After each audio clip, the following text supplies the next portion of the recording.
Good morning, everyone. So today I'm going to try change the carburetor jettings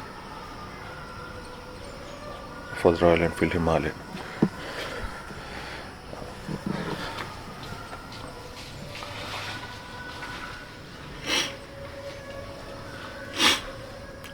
The Royal Enfield Himalayan uses the UCD33 carburetor,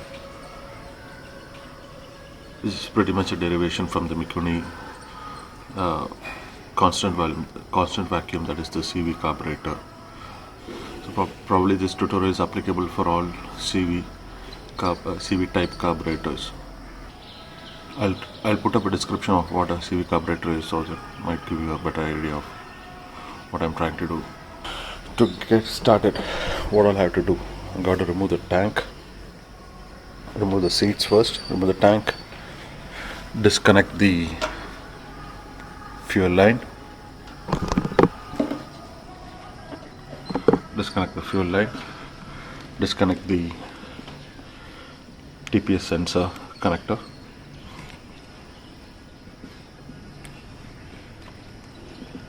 there's a clip, press and pull.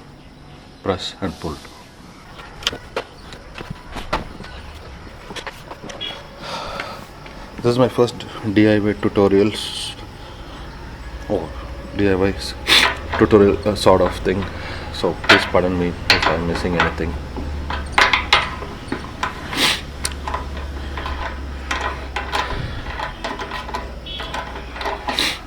I usually have this tank bolts finger tight only. There's no point cinching this, hanging on to it and tightening it too much. Doesn't make any difference. It's rubber mounted, so it takes up all the the rubber mounts takes up most of the vibration and doesn't move around even if it is finger tight.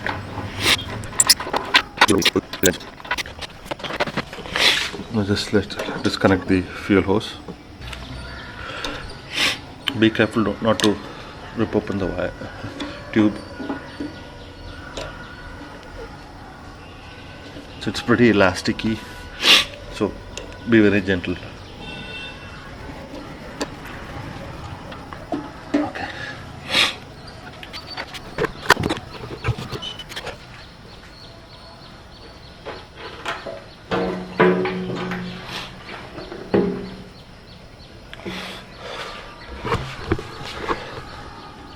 This is the fuel sensor connector, so make sure you disconnect it, otherwise once you disconnect this you can take the tank out freely. Let's see what you are dealing with. A lot of wiring harness on the way, so remove it from the side clips, so you can move it around.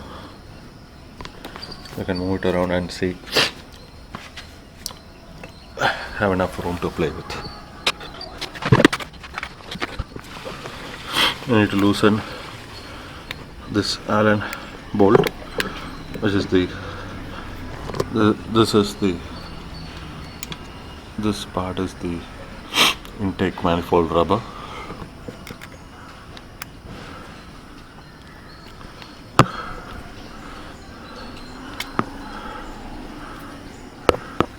Do not take it off completely, just make it loose so that the clips moves around freely, so it doesn't holding down anything.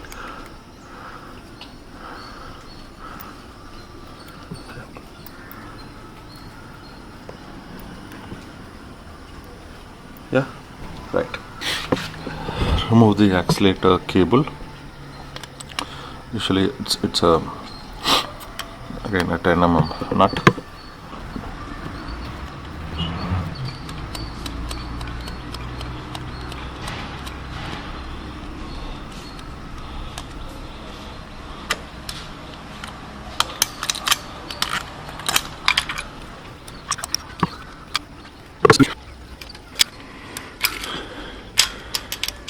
Yeah. Now I got to disconnect the rubber hose connecting to the carburetor. So there's a ring lock holding it. I'm not sure whether you can be able to see it. It's a ring lock holding it. Take it off completely. Right. So the ring lock is moved out of the way.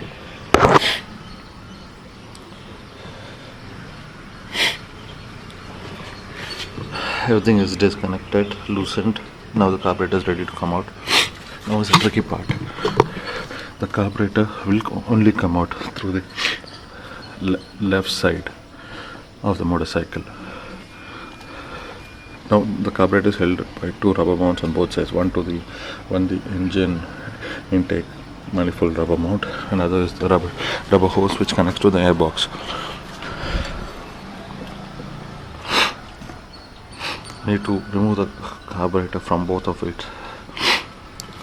So this is slightly tricky, and the technique is to get the engine side mount out first, the carburetor out from the engine side mount first, then from the airbox rubber hose connected to the airbox. So you just use both the hands, pull the carburetor towards the airbox. That will press the carburetor towards the airbox. That will get the force the carburetor to come back a bit, and this mount to the engine is it comes off this rubber manifold. I need to use both my hands, so I'll just pardon me and I'll try to fix the camera somewhere.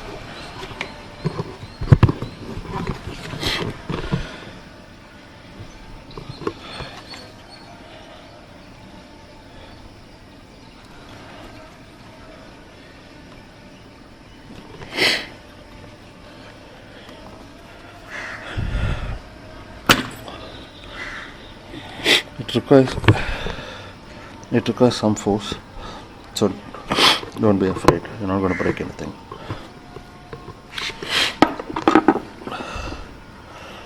Just gently press it down to get the mount completely out of the way.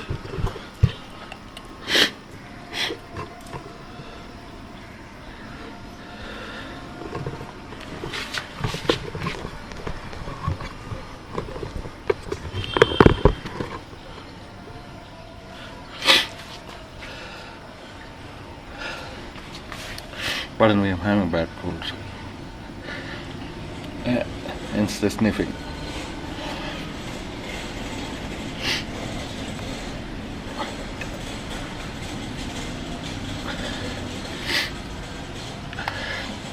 Now it's a piddly part.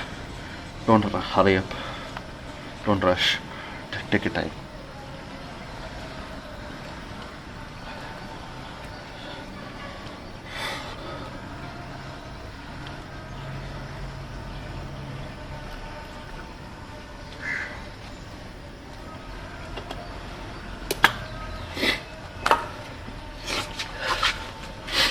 Okay, now the carburetor is off both the mounts, so just the question of sliding it out from within the frame. Trick here is get the bottom part first out. So let's go over the carburetor. This is the part which goes to the engine.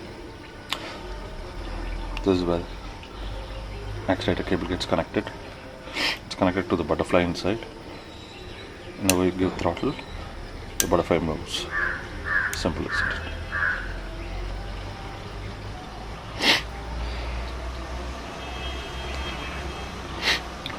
it. This is the part which goes to the airbox or to the air filter. We can see 4 holes. These are the vent holes to the diaphragm.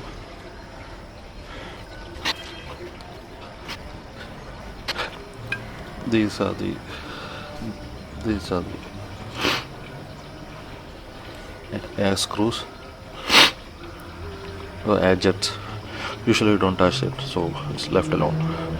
So when you want to remove the carburetor and clean it, make sure you spray the car cleaner into these offices so that the air jets gets cleaned. Alright. So now that we just remove the carburetor, the float is filled with fuel. We might have to drain it out first.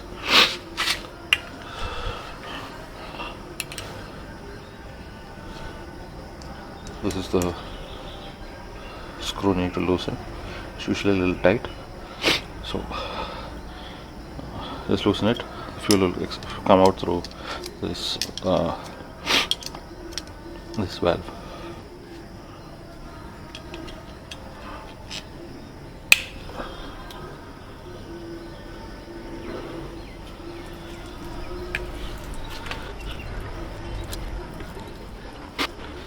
So why am I changing the jet? Alright, I feel the stock jetting of the Himalayan, especially the idle circuit, is a little rich. So I'm going to bring the stock pilot jet sizes 15. I'm going to bring it down to 12.5, and the main jet is 125. I'm going to bring it down to 120. Why am I doing it? I feel it's running rich. I might be wrong, but this is an experiment. So let's see how it goes.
We are going to remove the 4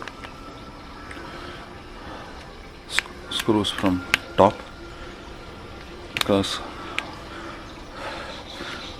usually to change the jet you don't need to remove this, but I'm going to remove this because I'm going to change the springs which is going to hold the diaphragm. I'm going to put a shorter spring so that it doesn't put much pressure on the slide to much pressure, so the slide will move up, open up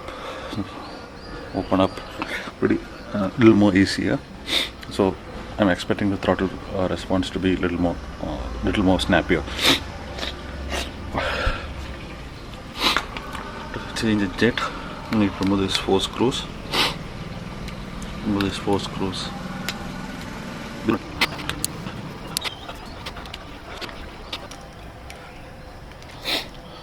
Getting the slide off.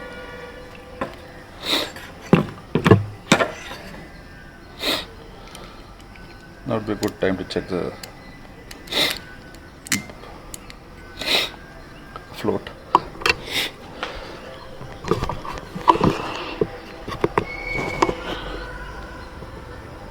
So if you see brown sediments, it's which means there's rust in the tank. This looks spick and span, so tank is good. Probably in older vehicles you might see some rust, sediments here. If there are sediments, then it's time to clean up your tank and probably put an anti-rust coating. So keep this aside, don't lose these screws. It's a pain to get one of these. Alright, these internals. The one inside this is the pilot jet. This, the big one, is the main jet. This is the main jet, or pilot jet. So I'm going to remove both of these. To remove the pilot jet, it needs to be a small Phillips screwdriver which goes into this hole. Just open it up.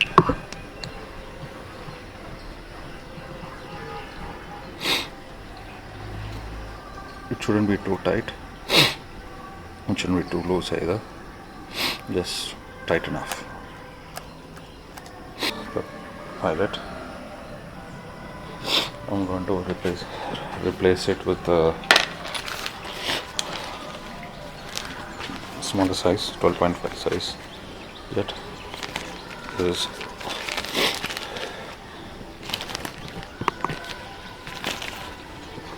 original mechanic. This jet is also available with Royal Enfield. It comes, I think it costs about 110 rupees per jet. There's a pack of 4 if you, and I don't know, I got some of one of my friends coming down from US, so I asked him to pick one for me. Even the Royal Enfield jet would do. So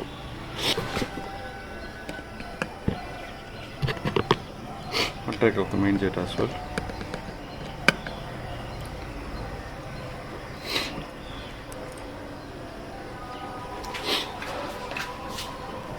This is the main jet.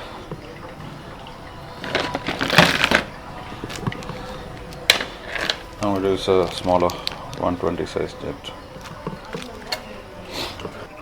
I'm going to remove the rubber diaphragm.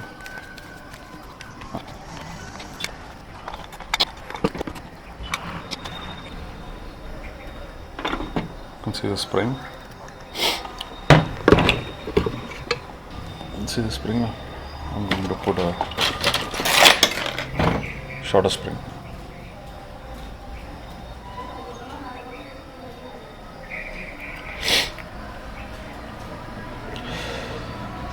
I had a spare spring lying around, so I just cut out 3 turns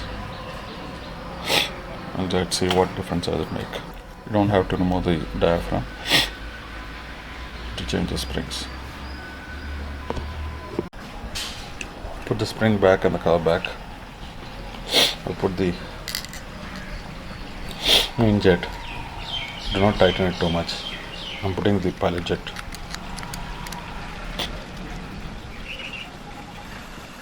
Okay, don't tighten it, finger tight a lot. Replace the float.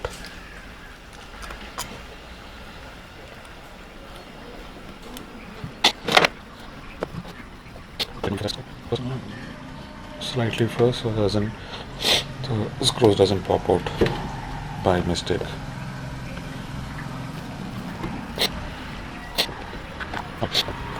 These screws have a spring-loaded spring washer, so that means tighten it just enough so that the washer compresses and the tension of the washer, spring washer, will hold the screws secure. Just like we removed it, put it back. We put the top side first inside, between the frame and the engine head. That will get you the car in. Press the carburetor back.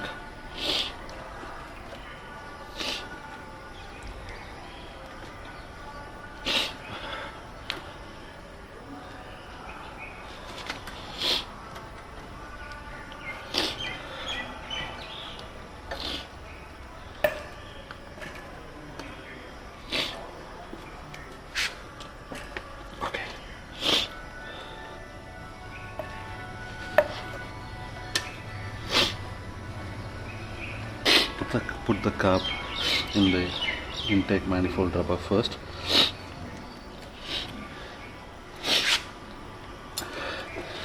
And then you need to fiddle around the box rubber hose so that the carburetor sits in it.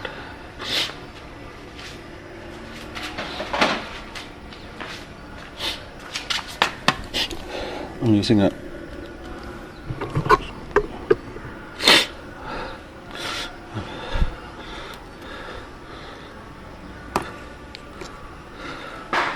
using a small screwdriver.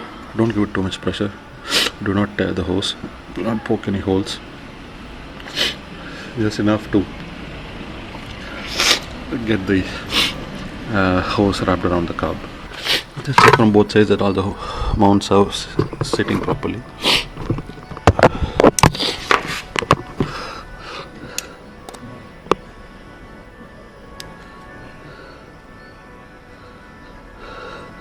There will be a small notch on the carburetor which should align itself with the slot and the rubber manifold, so that ensures, that is your, if you align it, the carburetor is mounted right. Tighten the worm lock.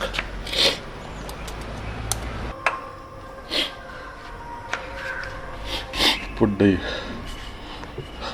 throttle cable back.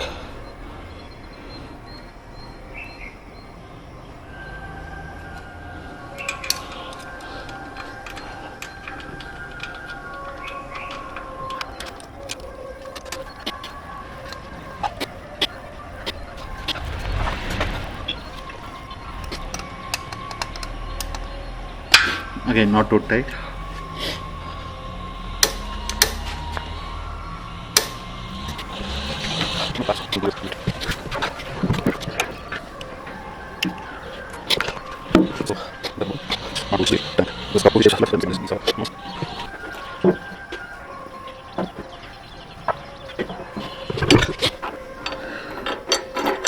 Make sure these holes are aligned.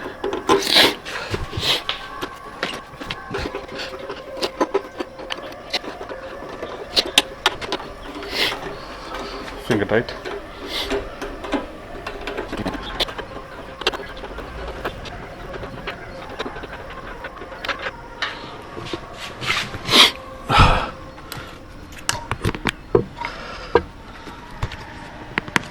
Connect the TPS sensor.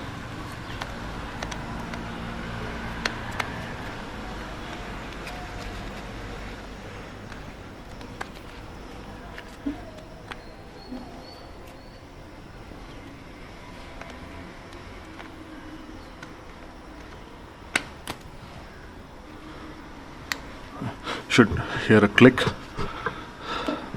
Lastly, connect the fuel hose.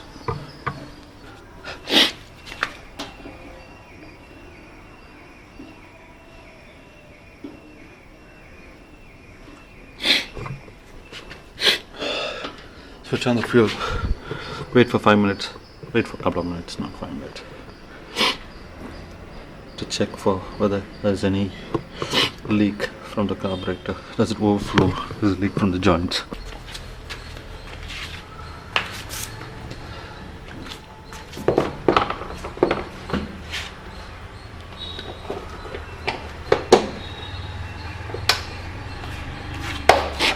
Before you start tuning up, the engine needs to be thoroughly warmed. So let me start first. Go for a ride. Short ride, 5 kilometers, 6 kilometers. The engine is fully warmed up. Then we'll come back and adjust the mixture screw. Okay.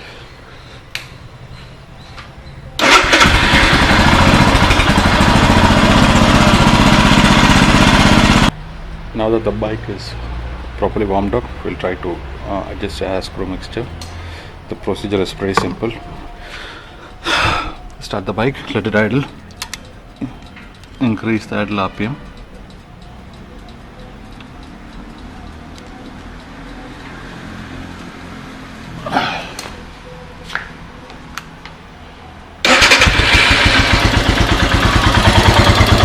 increase the idle RPM.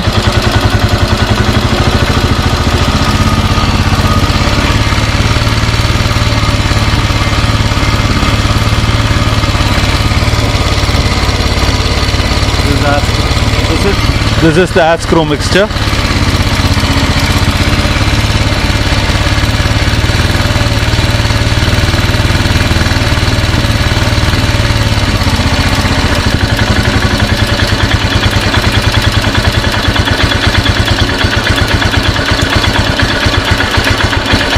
Close it till the RPM drops. Open it, quarter turn at a time, and wait for and look for the increase in RPM.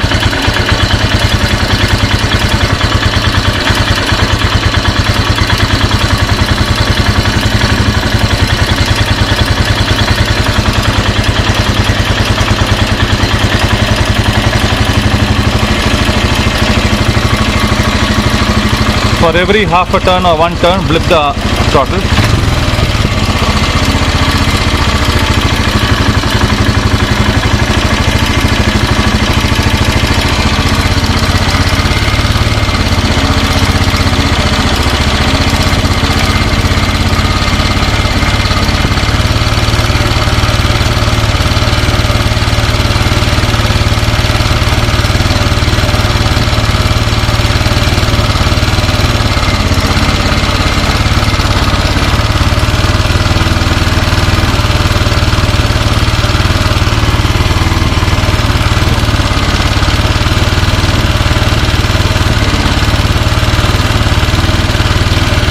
At some point the RPM will stop increasing and will hold steady.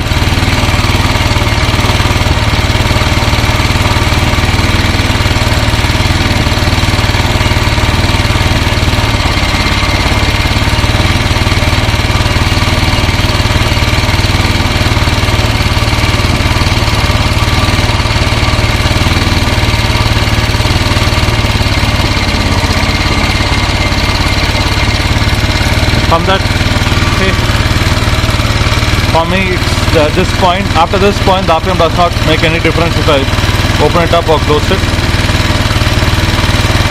So just to be on the safe side, I'm going to open it up by a quarter turn and leave it here. This is going to be my idle screw mixture. Reduce the idle speed.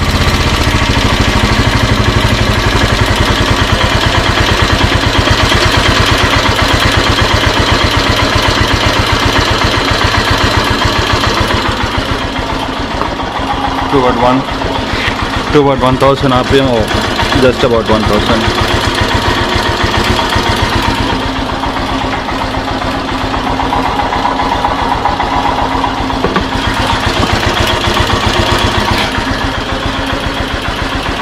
Give a couple of throttle blips and see the RPM climbs and comes down smoothly.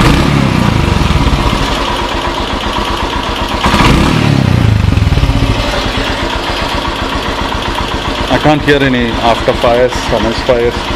It is usually associated with the Himalayan. I think it has reduced. Even in my warm-up ride, I felt it reduced a lot. As well as since I'm using the smaller spring, the spring tension is less, and the slide open a little more freely. So between 2500 RPM to 4000, it climbs. The RPM climbs a little more freely, and the throttle response is a little more crisp. Maybe it's just my butt dyno. I might be wrong, but I definitely feel an improvement. I know these changes are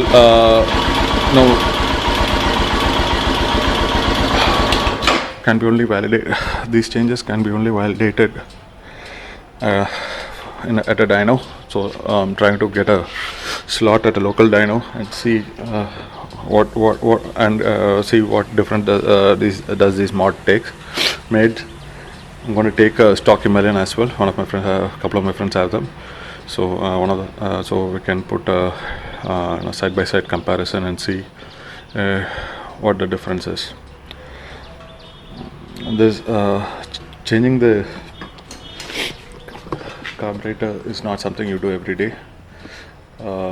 Changing the car, removing the carburetor, changing the jet. It's not something you do every day, but it's a nice thing to know because, especially on long rides, if your carburetor gets clogged, jets get clogged, you should know how to remove it, clean the jet, remove the jets, clean the jets, put it back together. Also, if the God forbid you got to cross a river stream and you drop the bike into the water and water gets inside the carb, you should know how to get rid of the water from the carburetor. At least by first thing is there is this float drain screw which we initially remove to drain the excess fuel. We just switch off the fuel tap to open it up completely till all the water comes out. So that's basic things. The CV carburetor is there is a misconception that the CV carburetor is not a performance carburetor and a direct slice carburetor is better for performance. Yeah, it might be true in some cases. It's especially true for two strokes. When you're riding RPM is pretty high. This is like a long stroke 4-stroke motor engine.